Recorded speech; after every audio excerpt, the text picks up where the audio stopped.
7F Ecuador por más democracia. Como dicen que les va, querida audiencia, iniciamos su programa 7F Ecuador por más democracia. 9 de la mañana con 7 minutos. Usted nos puede sintonizar en la 95.3 en la capital de los ecuatorianos y la 94.5 en el noroccidente de la provincia de Pichincha.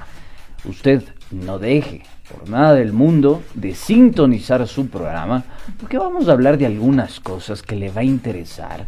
La coyuntura política, que por supuesto cada vez se calienta más. Todas estas ilusiones que ha generado el gobierno de la unidad, como se ha autodenominado Guillermo Lasso. Y también, por supuesto, las novedades recientes en torno a la gestión del señor Lenín Moreno. Y para eso estoy muy bien acompañado. Como siempre, me acompaña Escurridiza. ¿Cómo estás, Escurridiza? Buen día. Ya me cambió todo la forma. Pero sabemos que eres Escurridiza. O sea, ese es tu apodo oficial. ¿O cuál te gusta más de todos? ¡Qué horror, Dios mío! ¡Qué horror! ¡Buenos días! No al bullying. Tienes que venir con un letrero que diga no más bullying. Pichincha Universal, ni así ponga de norma, ni así lo asiente en la Constitución. Vas a hacer caso, Andrés. Ya me conocen. Muy buenos días. Ahí si me conocen, ¿para qué me invitan entonces? 9 de la mañana con 9 minutos. Bienvenidos a todos ustedes que se unen a nuestra señal en el mundo entero a través de www.pichinchacomunicaciones.com.es. Muchas gracias también a quienes nos sintonizan a través de nuestras redes sociales de Pichincha Comunicaciones. Ya saben, estamos en YouTube, en Twitter, en Facebook, en Instagram como Pichincha Comunicaciones. A nosotros nos puede encontrar en Twitter @AndrésDuránS, @Salomé 181, como siempre, dándoles la buena información. Gracias a quienes se van uniendo a nosotros. Así que muchas gracias también a los chicos, bueno, al grupazo, uno de los grupos más chéveres que tienen en este país. Esto es de eso. A Luchito Villamarín, un abrazo gigante por esa canción sasa que nos ponía el Carlitos Minango para empezar la mañana. 9 de la mañana con 9 Oye, minutos. el Carlitos tiene cara de que durmió en los controles. Sí, Carlitos, ¿dormiste aquí? No. Parece Parece. Parece que Ya es dormido activo aquí. fijo de los controles de la radio Sí, muchas Pichincha gracias Universal. a Carlitos Minango, al Cris Maila, que también está detrás de los controles. Gracias también a nuestro querido doctor Adrián Acosta, que El también... papá de Carapaz, que anda por ahí. Dios mío, nadie se salva de los bullies de Andrés Durán.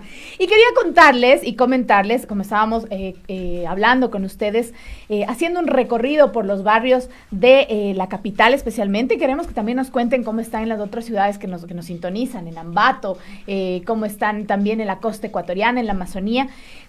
¿Cuánto cuestan las cosas? ¿Cuánto cuesta especialmente las frutas, las verduras en la tienda de su barrio? Pero el día de ayer nos llegó una comunicación a nuestro WhatsApp al 098-947-0058. No es el de la radio, Andrés, por eso no te sabes. 098-947-0058. Pero sin el mío me sé. No sabe ni cómo llama él.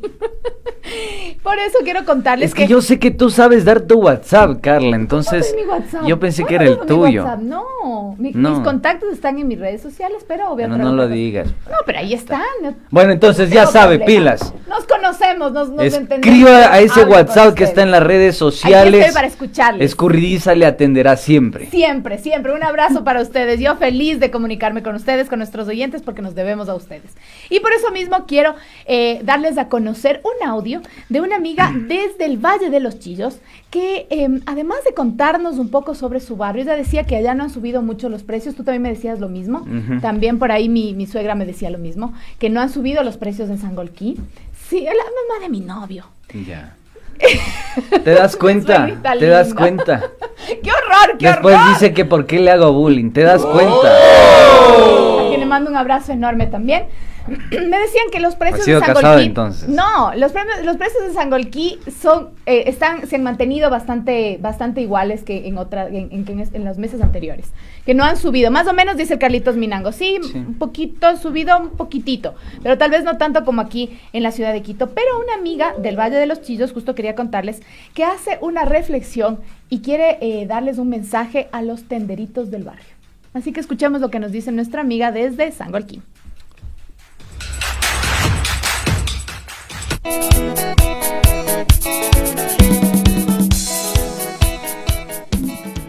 Carlita, y buen día. Y creo que deberíamos llamar la atención para que sean más coherentes los tenderos. porque los que no vamos a los supermercados por cualquier razón, estamos siendo solidarios con las tiendas. Hemos hecho una campaña de concienciación por el acudir a las tiendas, porque son los pequeños negocios que debemos salvar. Y entonces no está bien que también su comportamiento sea así.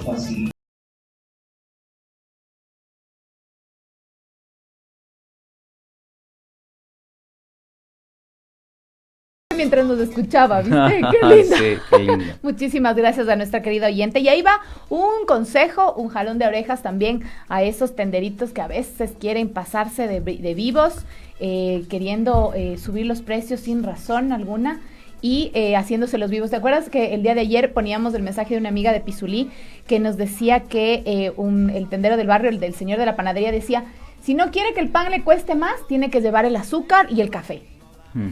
Si no, entonces el pan le cuesta más. No, pues, ve, si no sea así. Si nosotros queremos comprarle a usted, no ir a los grandes supermercados, pero tampoco nos pasemos de vivos. Hay algunos que obviamente están ahí siempre al pie del cañón, solidarios con toda la ciudadanía, pero otros que también a veces quieren hacerse ahí los sapos.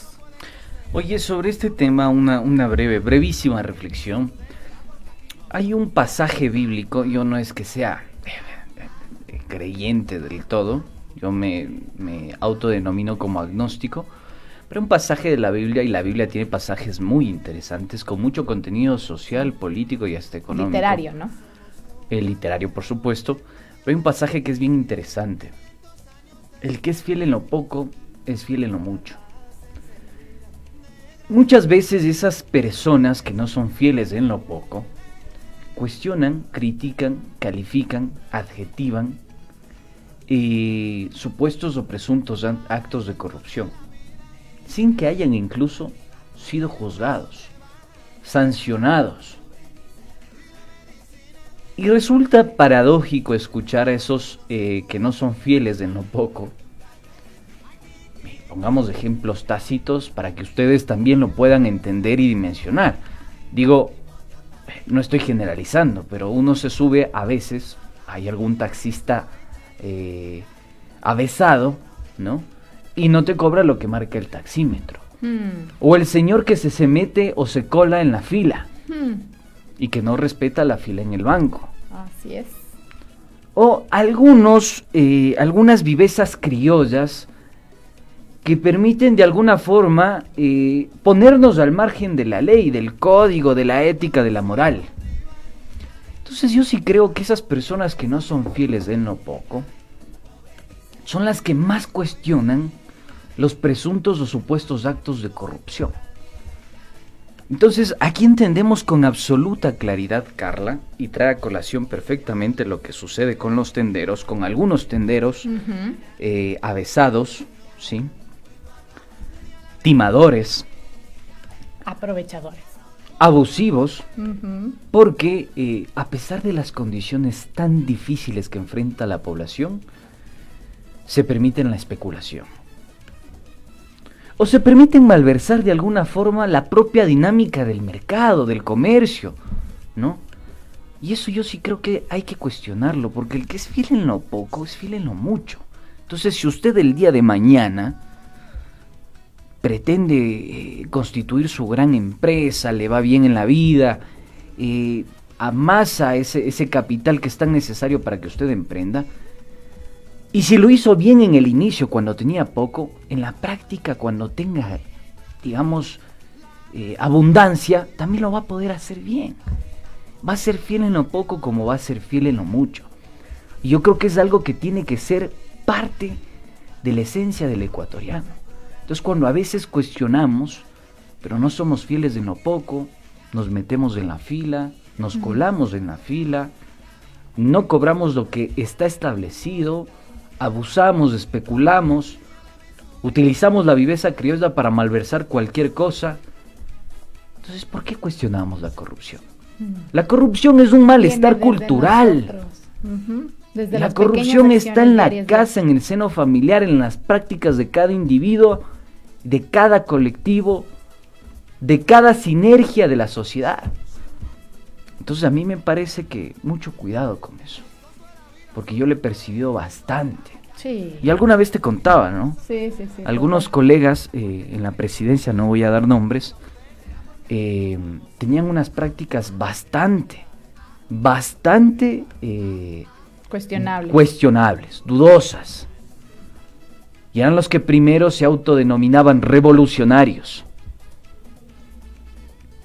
Entonces yo sí creo que hay que hacer un llamado de atención. Ahí hay que decir, no solamente hay que parecer, sino hay que ser. Hay que ser y hay que parecer, Así como es, decía el señores. abuelo. Así que hacer un mea culpa también de cada uno de nosotros, ese llamado a los tenderitos del día de hoy. Nosotros seguiremos haciéndoles la cuñita para que todos nuestros amigos que nos escuchan y nuestras amigas que nos escuchan vayan y les hagan el gasto a ustedes, al vecino del barrio, a la tienda del barrio, a la verdulería del barrio, para no ir a los grandes supermercados, justamente por el hecho de los contagios, de la aglomeración de personas, y también para ayudarnos y apoyarnos entre nosotros, porque vea, el vecino del barrio ya es parte de la familia de uno, Sí. pues. Siempre ha estado ahí toda la vida.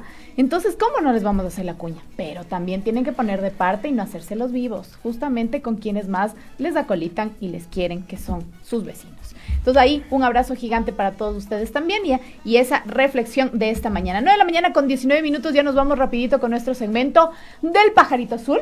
Larry. Silve, ahora te toca silbar. Vamos ¿Qué entonces. dice Larry?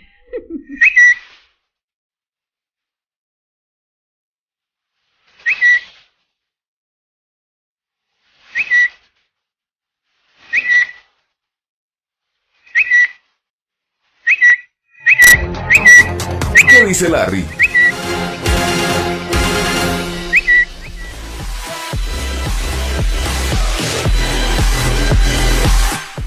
Nueve de la mañana con 19 minutos, por favor no se mueva de sus asientos, súbale el volumen a su radio y quédese quietito para que reciba la mejor información de la coyuntura nacional, ¿por qué no? A ver, vamos entonces, escurridiza, brevemente con la información que hoy por hoy se encuentra dentro del ecosistema digital, ese ecosistema digital que fue tan crucial para las elecciones que acabaron de suceder en el país. Así es. ¿No? Y bueno, con todos los acontecimientos y todos los actores políticos, bueno, continúa haciendo cambios y reestructurando también sus bases. Y ante una pronta renovación que se daría en la presidencia de la Confederación de Nacionalidades Indígenas del Ecuador, CONAIE, pues Patricia Gualinga, representante del pueblo Sarayacu, consideró que una mujer también estaría en condiciones de dirigir la organización indígena. Recordemos, días atrás la CONAIE fijó del 30 de abril al 2 de mayo el Congreso Nacional para elegir a su máxima autoridad y analizar otros temas. Pero por el estado de excepción en 16 provincias, este tema está todavía pendiente. Sin embargo, ya se ven algunas cartas de quién podría ser el próximo presidente o presidenta de la CONAIE, y pues aquí también se da los nombres de algunas mujeres. Dice, aunque si una mujer asumirá la presidencia de la CONAIE, aún está en discusión los nombres como los de...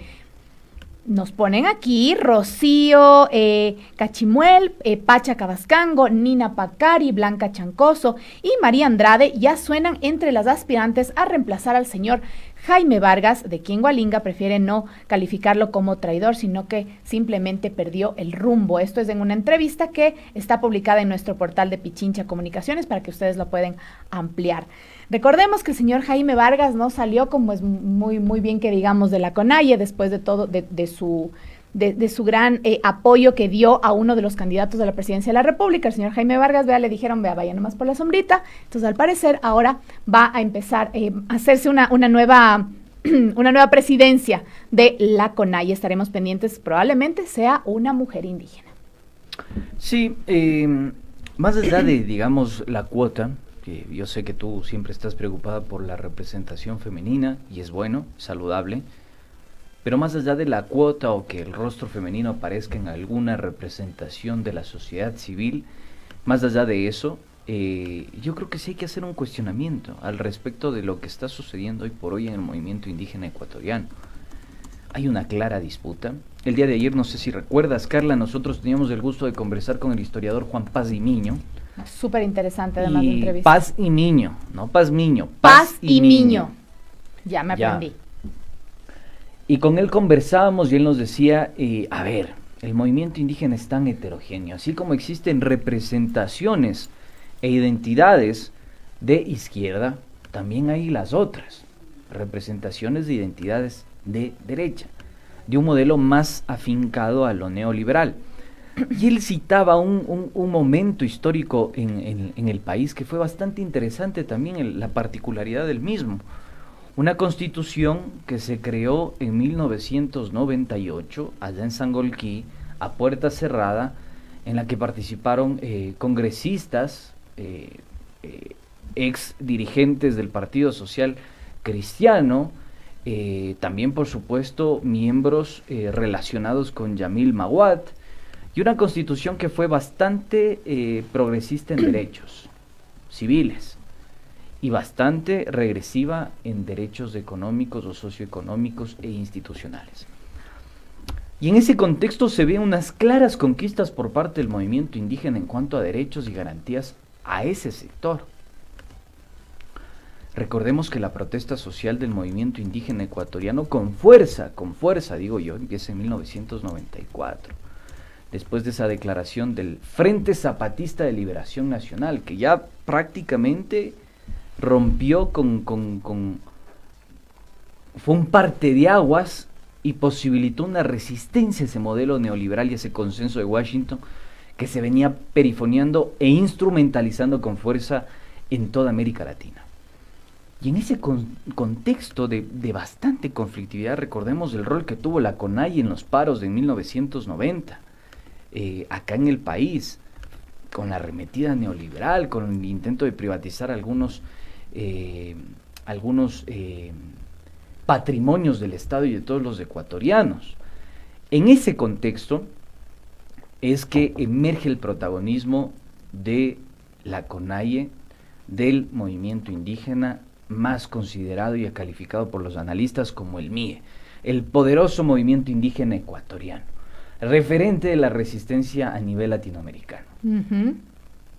Pero que fue también referencia en octubre del 2019 para Latinoamérica, ¿viste? Yo ahí tengo mis salvedades. Yo creo que fue uno de los rostros visibles, Carla. Sí, uno de los rostros visibles, tienes mucha razón, pero empezó el movimiento indígena y se levantó también Chile. Ahí también, bueno, pero esa es parte digamos, de la coyuntura que se vivía. Empezó a caldearse los humos en se Ecuador. Levantaron el movimiento indígena inició con la protesta de octubre. Falso de falsedad absoluta. Fueron los transportistas. Falso también de falsedad absoluta. Fue la Federación de Estudiantes Universitarios del Ecuador. La FEUE es la que inicia. No, posteriormente vienen los transportistas. Pues tienes que entender que los transportistas tienen un corte bastante corporativo. Claro, se quedaron ahí, ¿no? Interés se quedaron puro, en un ratito puro, nada más. O sea, a los transportistas les dices, mira, te vamos a quitar el subsidio, pero no te preocupes que acá te vamos a devolver. Dicen, bueno, ya ahí no nos queda levantamos. El paro con el pueblo, ¿ya? Los que primero en levantarse en protesta fue el movimiento universitario ecuatoriano. Como ha sido en muchas otras ocasiones. Entonces, me desviaste. Te desvié. Iba a decir que hay que entender ese contexto de 1998 porque esa resistencia culminó con esa constitución de 1998. Esa resistencia del movimiento indígena ecuatoriano concluye en 1998 con una constitución que garantiza algunos derechos a la plurinacionalidad. Entonces, el día de ayer Juan Paz Dimiño decía, gran parte del movimiento indígena tiene un corte bastante culturalista, bastante identitario, ¿no? Y eso sí imposibilita que tengan una visión un poco más a largo plazo, más amplia, más incluyente, por supuesto, con otros sectores, la articulación. Y yo sí creo que es importante ver eso porque hoy por hoy en la CONAIE se está disputando eso.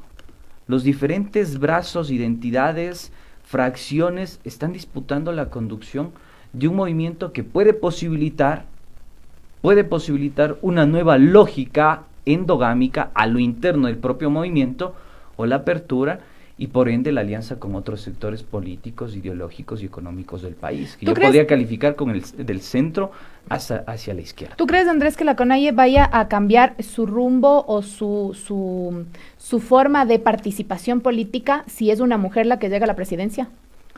No creo, porque Es que ese es el gran dilema, el gran meta-relato que se ha construido en estos tiempos, ¿me entiendes? Yo ayer le escuchaba a esta señora, que es decana de la Universidad Internacional SEC, María Paz Hervis, y decía, en buena hora que las mujeres tengan representación, es lo que veníamos exigiendo, en buena hora que haya esa paridad de género. Refiriéndose a la presentación de los nuevos ministros, ya vamos a decirlo. De los miembros del Frente Social en el gabinete del señor Lasso. Guillermo Lasso.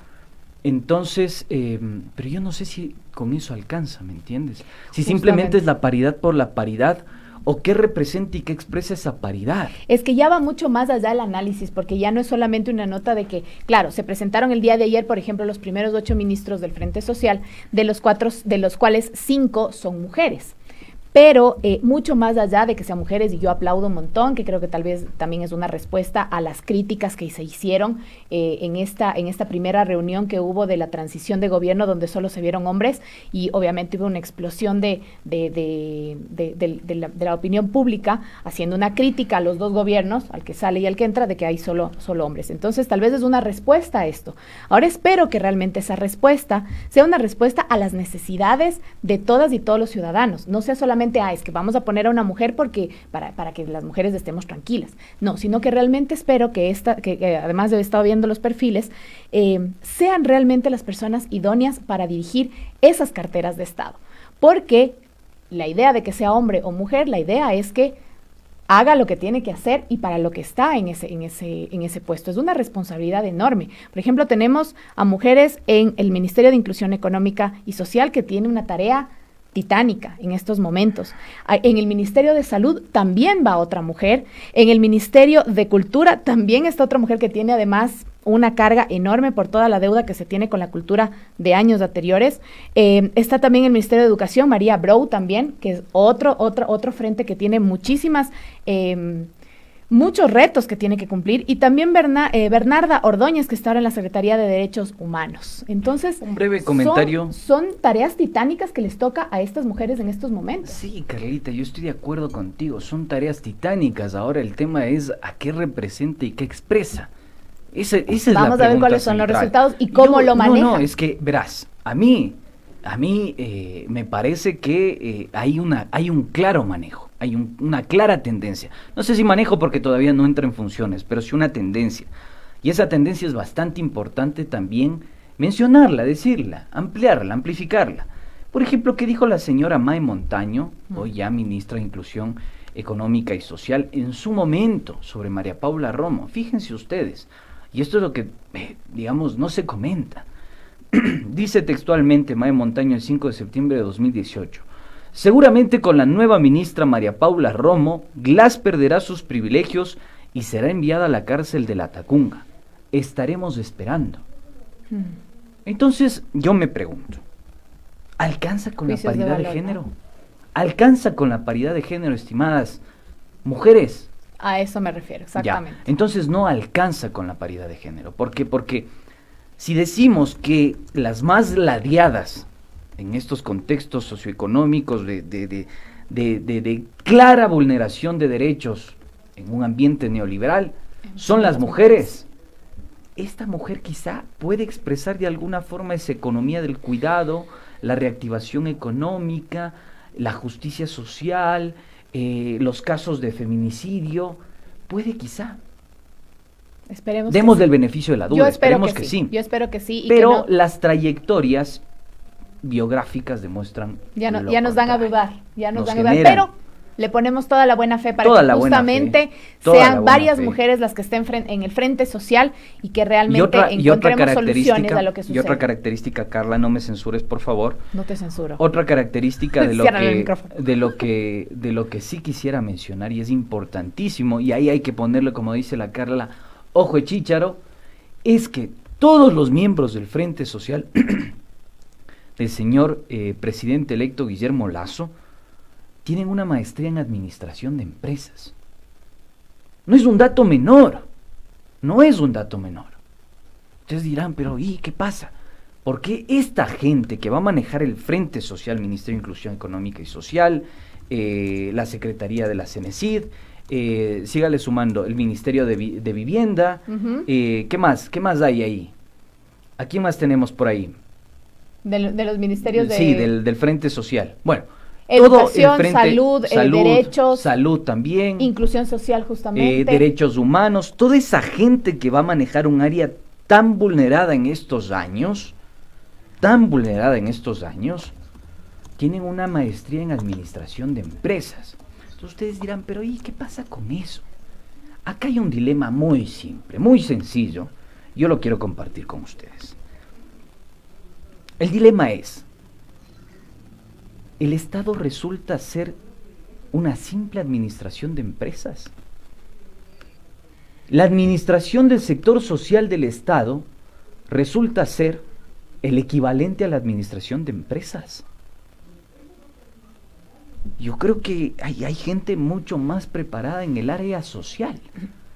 Sociologías, relaciones internacionales, trabajo social, etcétera, etcétera, etcétera. Como para entender cuál es la propia dinámica de los sectores sociales. O acá vengo con otro dato que ya está comprobado y corroborado científicamente. Quizás se pretende instrumentalizar lo que se ha conocido en la academia como la focalización de subsidios. Es decir, dar dádivas a sectores sociales vulnerados por la coyuntura económica para que puedan sostener su día a día.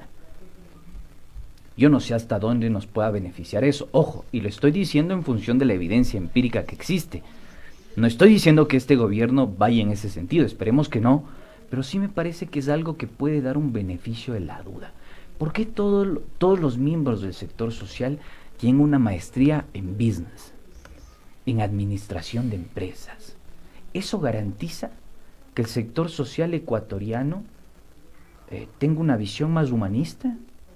¿O quizá una visión en la que prevalece el capital sobre el ser humano? Vamos a ver, el tiempo lo dirá. Esperemos que sí. Vamos rapidito solamente con nuestros otros 2 tweets que queríamos comentarles a ustedes. No los vamos a poner en el video porque ya el tiempo nos agarra en estos momentos. Pero la farmacéutica Sinovac enviará 500,000 dosis de vacunas para la primera semana de mayo. Seguramente antes de que se acabe el mes, otras 500,000 dosis, dijo el día de ayer el presidente Lenín Moreno. Ellos siguen anunciando, a mí me queda esa duda, ¿no? Siguen anunciando y yo te digo, no quisiera pasar el tweet porque ya lo han de haber visto ustedes el día de ayer, pero yo pasé ayer por el Centro de Exposiciones Quito. Ya. Y realmente te toca parar para que pasen las personas de la tercera edad, muchos en silla de ruedas, otros con bastón, acompañados de hijos, de nietos. Y ayer al mediodía hacía un solazo en Quito, como esos calores insoportables que hacen en Quito, y ellos parados ahí afuera, esperando a su vacuna. Así que mucho más allá de ver las imágenes que podemos apreciar en redes sociales, el pasar por ahí y ver que realmente está sucediendo esto, no quiero ni imaginarme cuando caen las torrenciales lluvias en Quito y ellos tengan que esperar largas colas para acceder a una vacuna. Hay aglomeración de personas. Te digo, conozco dos personas de la tercera edad que fueron a vacunarse. No lograron vacunarse. Lograron contagiarse en la fila y uno de ellos falleció. Otras personas que dicen, ¿para qué le voy a llevar a mi papá a esa aglomeración de personas? Entonces vamos nuevamente con la mala administración, la mala organización, el terrible plan, si es que hay un plan de vacunación. Entonces el gobierno sigue anunciando que llegan vacunas, que 500,000 ahorita, que 500,000 después, pero ni siquiera tenemos una cifra clara de cuántas personas han sido vacunadas. Este es un maltrato terrible a las personas de la tercera edad, a los abuelitos. A mí me duele en el alma realmente poder ver esas imágenes. Creo que son desgarradoras. Y al gobierno que viene le queda largo que arreglar. Le queda, como te decía hace un momento, un trabajo titánico. Bastante complicado tiene Guillermo Lasso. Y su nueva ministra de Salud, Jimena Garzón. Y su nueva ministra de Salud. Y fíjate lo que dice Vladimir Rosero, que es bastante interesante. Lasso está siendo coherente con su ideología. Si estuviese nombrando otro tipo de perfiles, ahí sí sería de sorprenderse. Claro. Yo hago una salvedad ahí. Está bien lo que dice Vladimir, me parece correcto. Pero hago una pequeña salvedad. Que en campaña, esta candidatura se autodenominó de unidad. Vamos a ver si esa unidad se concreta. Por el en bien el de tiempo las de y los gestión. ecuatorianos. Hay que ver, hay que hacer la valoración ya en el tiempo. Esperemos que así sea. La historia nos juzgará, dice el dicho. Vamos entonces ya con nuestro invitado del día de hoy, 9 de la mañana con 37 minutos y ya está listo. Carlitos Minango, le damos la bienvenida a nuestro invitado del día de hoy, con quien haremos un análisis bastante interesante. El que sabe, sabe.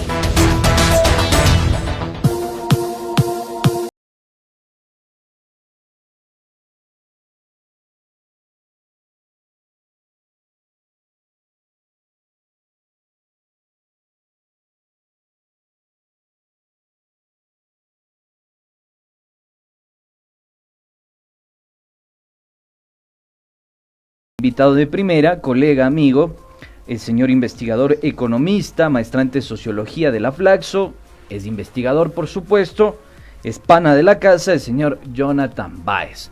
Jonah, ¿cómo estás? Un saludo enorme. Te habla Andrés Durán, me acompaña como siempre la morocha coronel. ¿Cómo estás? Buen día.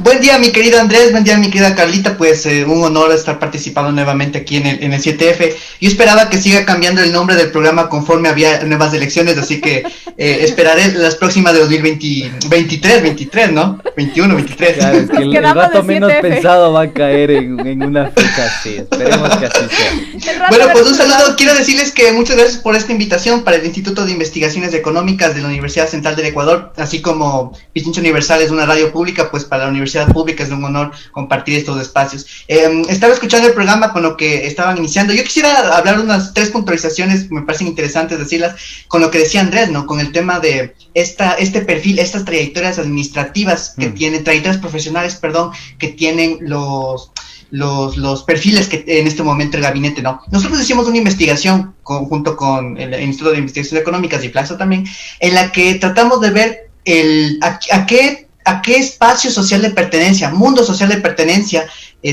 pertenecían los ministros y ministras del gabinete de Moreno. Encontramos que del total, nos vas a votar entonces una primicia.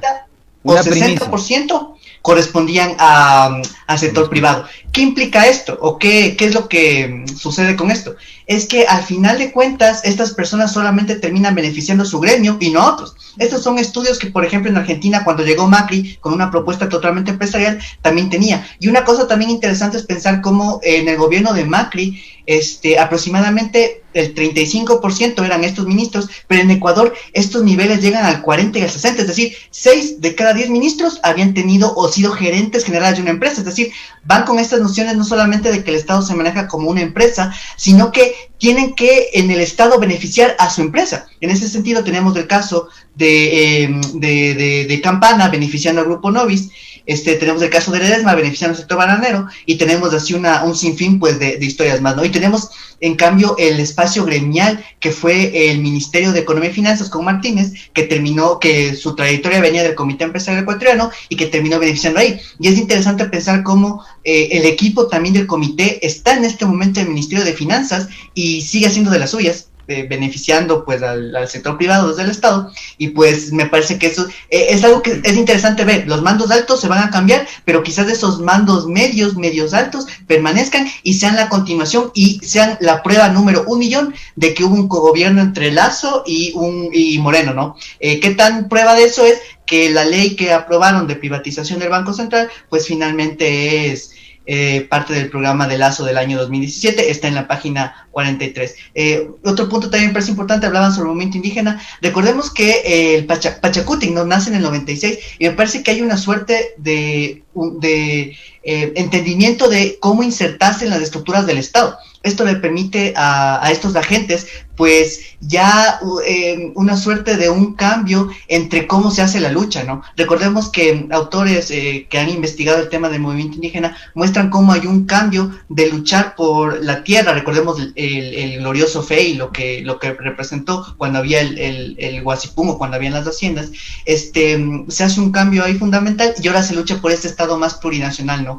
Y esto yo lo digo porque hay que ver la inclusión que tienen otros agentes en el movimiento indígena. Recordemos que que llega a esta misión que es el Prodepine, que lo que básicamente hace es desarmar la lucha del movimiento indígena con el objetivo de que se den concesiones de recursos estatales, ahí tienen que ver mucho las ONGs, y eso me hace pensar en cómo fue las votaciones, cuáles han sido las prácticas, y me hace pensar que en este momento es un momento complejo. Tú ahí, Andrés, debiste haber leído a Duet, es un sociólogo. Andrés, para que todos los pichinchanos sepan, tiene una maestría en sociología política, yo tuve la oportunidad de darle una clase ahí, sí. Y pues Duvet es un sociólogo que habla sobre el tema de la preferencia por la desigualdad, y él dice que básicamente las sociedades prefieren la desigualdad y por eso es que el régimen no cambia. Sin embargo, yo me pongo a pensar en esos dirigentes sociales que no quieren que la desigualdad cambie, que quieren que los combustibles se queden sin subsidio, porque ahí es donde encuentran su espacio de ebullición, su legitimación simbólica, y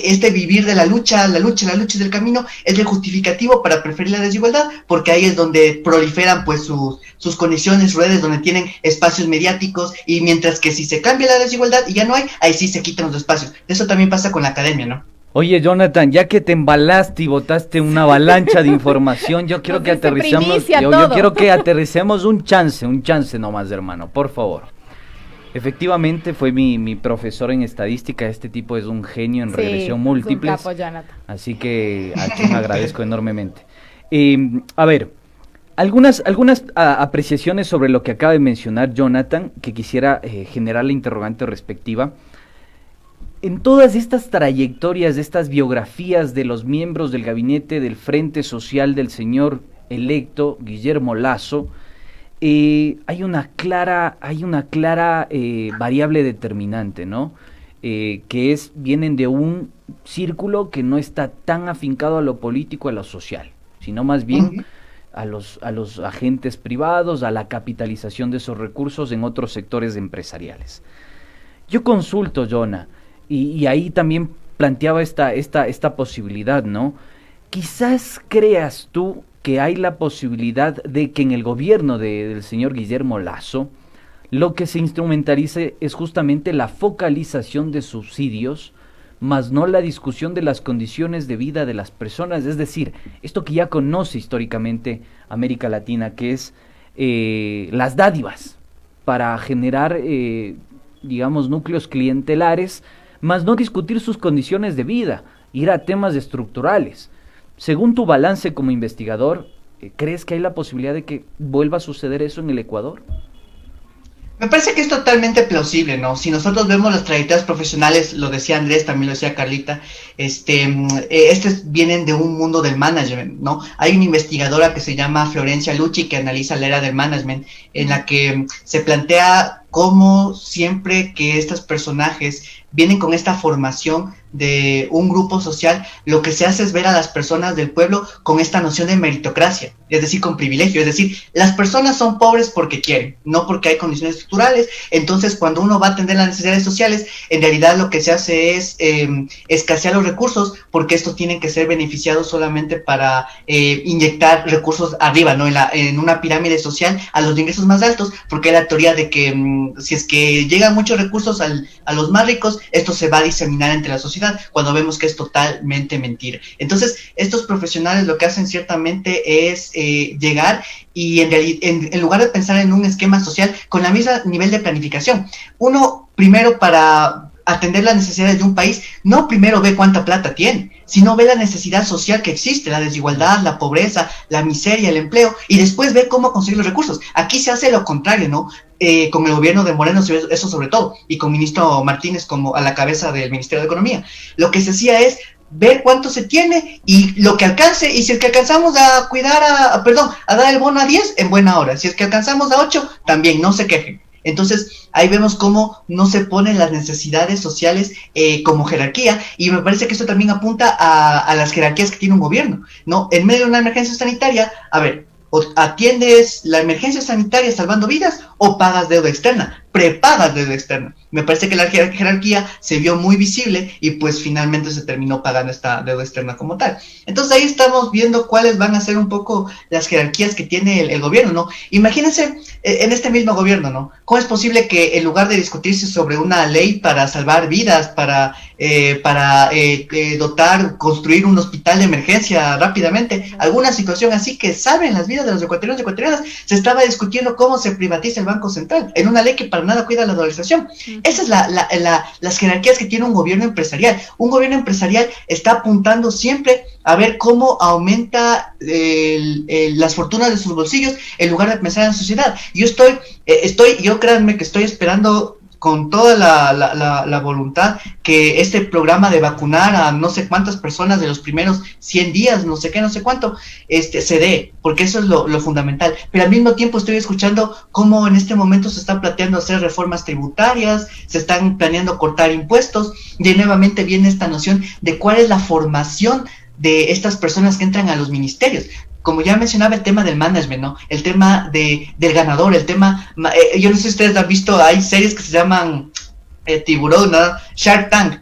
Son estas series en las que gana el más fuerte, sí, gana el que más compite, gana siempre el que tiene la mejor idea y no se ve nada de atrás, ¿no? Esta es una noción también mucho del privilegio, y yo quisiera tomar el tema del mérito, porque también Florencia Lucci en su libro tiene una noción en cómo los MBAs es una forma de tapar esa carrera profesional que no se tiene. Es decir, si tú tienes gente en el Ministerio de Inclusión Económica y Social que no ha estudiado nada de cuáles son las condiciones de pobreza, de por qué se produce la pobreza, de cómo se construye la desigualdad, de cómo se configura, de cómo se estructura, de cómo combatirla, en realidad lo que vas a tener es simplemente personas que crean que nuevamente las personas son pobres porque quieren, y que el Estado más bien, en lugar de hacer procesos de protección social, lo que tiene que hacer es hacerles emprendedores. Entonces hay que hacer que pongan sus empresas y de esa manera van a salir. Y eso es totalmente porque es una mentalidad empresarial y un espacio de privilegio, ¿no? Tenemos una investigación ahí en mi tesis de maestría de cómo primero los gerentes generales de empresas, el 67% no tiene título de tercer nivel. Esto es porque quizás no necesita registrarlo, pero en términos formales no lo tiene. Entonces ahí vemos que el mérito de estar en una gran empresa y después irse a un estado, pues no tienen mucho que ver. Y este otro 37% donde se forma es en la Universidad San Francisco, que es un grupo económico, y después tenemos pues la Católica, la Universidad Central inclusive. Pero vemos que el espacio, el núcleo de beneficio, de cómo se piensa, de cómo se mira la realidad social, es de un grupo privilegiado, ¿no? Entonces, claramente se ve a las personas pobres de situación de vulnerabilidad como un otro que es su culpa que estén así, y pues de esa manera se evidencia y se legitima que deben seguir así, y que el Estado más bien lo que hace es medio solventar que una crisis social, un estallido social no pase, dando estos bonos miserables. Y además que quiero ahora enganchar con la pregunta de Carlita, porque nos estamos peleando, les digo, queridos, nos estamos peleando internamente porque yo le digo, tenemos que hablar del gabinete del señor Guillermo Lasso. Yo le digo, dejemos eso para mañana, hablemos del tema económico y de la realidad económica, pero le digo, no, señor Lasso, por favor. Entonces, solo quiero enganchar con esto, y es que Carla, y ya nos quedamos en otro tema. Al emprendimiento se lo tiene que categorizar como un eufemismo, porque emprendimiento se le dice a que una señora se para en la esquina a vender empanadas sin seguridad social, sin condiciones de vida digna, con el guagua vendiendo, y con muchos de sus hijos también en un círculo vicioso de trabajo infantil, y eso no es emprendimiento. Totalmente. Yo creo que hay que hacer esa salvedadora. Ahí Andrés, recordar que en el gobierno de Moreno en 2019, antes de que llegara la pandemia, el trabajo infantil aumentó del 4,9 al 8,3, tornándose en el nivel más alto de empleo de trabajo infantil desde el año 2007. Entonces, imagínate ahora cómo estará en pandemia. Bueno, si es que el INEC pues no nos miente. midiera bien las cosas. Del incremento de precios vamos a tener que hablar realmente el día de mañana, más bien ya nos quedamos y nos desviamos del tema, pero está muy interesante con Jonathan. Ya ganó el Andrés, más que nada por la hora, más que nada. Sí. Pero Carlita, sería interesante pensar en esto, ¿no? A ver, si es que pensamos en tema de subsidios, que es un poco con el tema de los precios, en este momento, siempre que en los gobiernos, un gobierno neoliberal, un gobierno empresarial, neoliberal entendido como estas estructuras que lo que hacen es destruir las estructuras capaces de frenar la lógica de mercado. Es decir, siempre que en un gobierno entre cuando da un bono a las personas más vulnerables, le llama subsidio y quiere quitarlo. Pero cuando le da total recursos a los ricos, a los grandes empresarios, ahí sí en cambio no se llama subsidio, se llama incentivo. Hay un juego gramatical de narrativa ahí interesante. Entonces cuando un gobierno piensa en el tema de subsidios, vemos ya lo que ocurrió con el tema de los subsidios de los transportistas, ¿no? Se quitaron los subsidios y claro, esto inmediatamente lo que hace arrancar es un aumento de los precios, que en este momento no se ve, hay un proceso deflacionario, pero eso es porque ocurre otro problema que se denomina esto como un credit crunch. La forma en la que se mide la inflación es a partir del IPC, es el índice de precio del consumidor, que toma una canasta básica.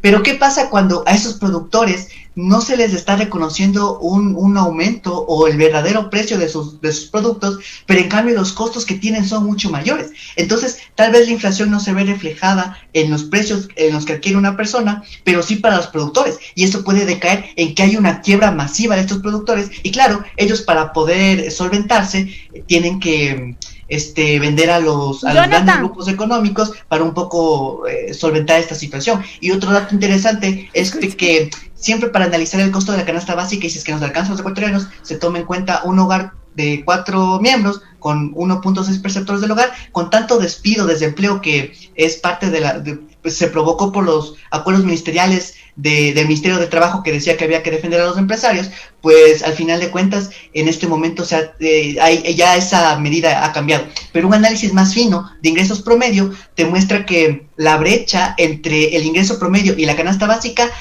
ha aumentado y se ha triplicado desde 2016 hasta 2019. Es decir, si antes solamente teníamos una brecha del 9%, ahora es del 27%. Es decir, no nos alcanza para nada.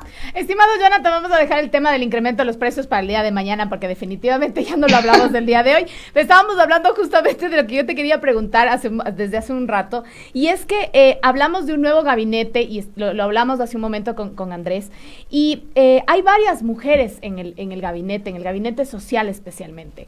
Eso es una garantía de derechos, es una garantía de que justamente, como hablábamos hace un momento, la precarización laboral le ha dado muy fuerte, especialmente a las mujeres, a las familias monoparentales, donde la cabeza de hogar por lo general es una mujer, donde ha habido una precarización laboral de la mujer, además de trabajo infantil. Este frente social, donde 5 de los 8 ministros son mujeres, garantiza que se pueda cambiar esa brecha, tomando en cuenta que además la violencia intrafamiliar, que afecta por lo general a las mujeres y a los niños, está sumamente alta en el país en estos momentos de pandemia. ¿Hay alguna garantía de eso? Bueno, no hay garantía de eso. Sin embargo, me parece que toda disputa debe ser considerada como un proceso interesante. Pero ahora viene la otra situación. Por ejemplo, se decía que las mujeres puedan votar, pues sí, es cualquier cosa. Y no es así. Es una disputa fundamental que permite entender una resistencia hacia la participación política. Asimismo, con la participación en ministerios, en asambleístas, el tema no de encontrar estos puestos. Pero ahora otra cosa muy distinta es pensar en que hay un beneficio para las mujeres porque hay más mujeres en puestos de decisión. Por ejemplo, yo me pongo a pensar, en un lugar donde hay más ministras mujeres que hombres, ¿cómo están las condiciones de vida de las mujeres? La precarización terminó. Recordemos que en este momento publicamos hace poco un artículo que se denomina Ecuador, una sociedad precarizada, donde la precarización aumentó el 15%, es decir, una precarización nunca antes vista. Estamos sacando los datos respectivos para ver cuánto es la precarización entre hombres y mujeres, pero claramente si es que tú tienes una sociedad en la que más mujeres ocupan puestos de decisión, pero no hay mejoras en indicadores sociales, ahí tenemos también una insuficiencia. Es decir, estamos cubriendo una desigualdad, pero en cambio otra desigualdad igual de importante continúa sin atender. Ahora en este momento pues están en discusiones ya con el tema de una ley que trata de tratar el tema del trabajo de las mujeres. y me parece ahí y se llama el ley economía violeta, alguna cosa así. Yo le he llamado colorizando la precarización, porque es una forma de alguna manera endulzar una suerte de precarización ante las mujeres con esta mentira del trabajo por horas, ¿no? Que el mandato 8 constituyente lo tiene explícitamente prohibido y que finalmente pues lo que hace es proteger a las personas del mercado laboral. En el caso de las mujeres pues tenemos el tema de la violencia que ya lo mencionaba Carla, tenemos el caso del trabajo del cuidado. Nosotros por ejemplo en la universidad tenemos muchos problemas como para en este momento colaborar con profesoras, porque nos dicen las compañeras, es que yo tengo que ver a mis guaguas, a mis niños, y es decir, no pueden engarzarse en procesos de investigación porque hay una diferencia estructural. Entonces ya no solamente se trata de poner en puestos de decisión, sino de crear estructuras que permitan matizar esta desigualdad. Solamente voy a poner un ejemplo. En el caso de la universidad hay mayor deserción porque cuando una pareja se embaraza, la mujer es la que se retira de la universidad. Hay que matizar esas cosas, hay que luchar, hay que disputar, hay que analizar, pero hay que tomar medidas muy explícitas. Una de ellas fue poner una guardería. De esa manera, con total gratuidad, las compañeras de estudiantes podían dejar a sus guaguas y ellas podían seguir estudiando.